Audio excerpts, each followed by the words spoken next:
खोलिला Rengali dam gate उपर मुंडरे वर्षा जुगु ब्राह्मणी नदीर जलस्तर अत्यधिक वृद्धि पाइबारे लागिछि 3.15 रे जलभंडारर गोटे गेट खोला जाइछि।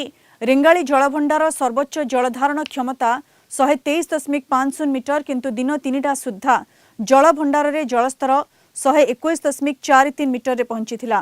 जलभंडार मध्यकु प्रति सेकेंड रे 4376 घनमीटर जल प्रवेश होउछि।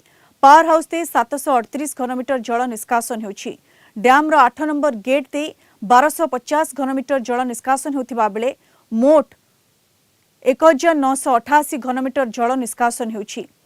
नदी पठारे थिबा तळ अंचल गाँ गुडी को सतर्क सूचना दिया जेतिबा जलभंडार कर्तृपक्ष कहिसंती।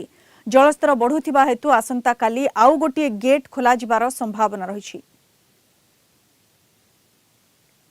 वर्तमान आमर जलस्तर अच्छी 121.43 वर्तमान रो इनफ्लो होउची 4000 घनमीटर प्रति सेकेंड आउ पावर हाउस आउ गोटे गेट देकी आमर वर्तमान 2000 घनमीटर प्रति सेकेंड निष्कासित होउची।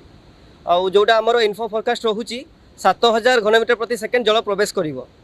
तो ताकू आखि आगे रखिकी आमे आम हायर अथॉरिटी को निर्देश क्रमे काली आउ गोटे गेट खोला जाई पारे। आज आम सकाळ जोटा आमर इन्फ्लो आसुला पाखापाखि 3500 घनमीटर प्रति सेकेंड जल प्रवेश करूला जोटा कि वर्तमान समय रे 4000 पाखापाखि आसीगलानी जोटा कि फोरकास्ट हिसाब रे 7000 घनमीटर प्रति सेकेंड आसीबो। पानपस जोटा कि आमर रेंगाली जल भंडार ऊपर जगार अच्छी तार भी जलस्तर क्रमश वृद्धि होबार लागिछि। ताकू आखि आगे रखिकी आमे आ गोटे गेट खोलिया पई भी हमकु निर्देश आसी पारे।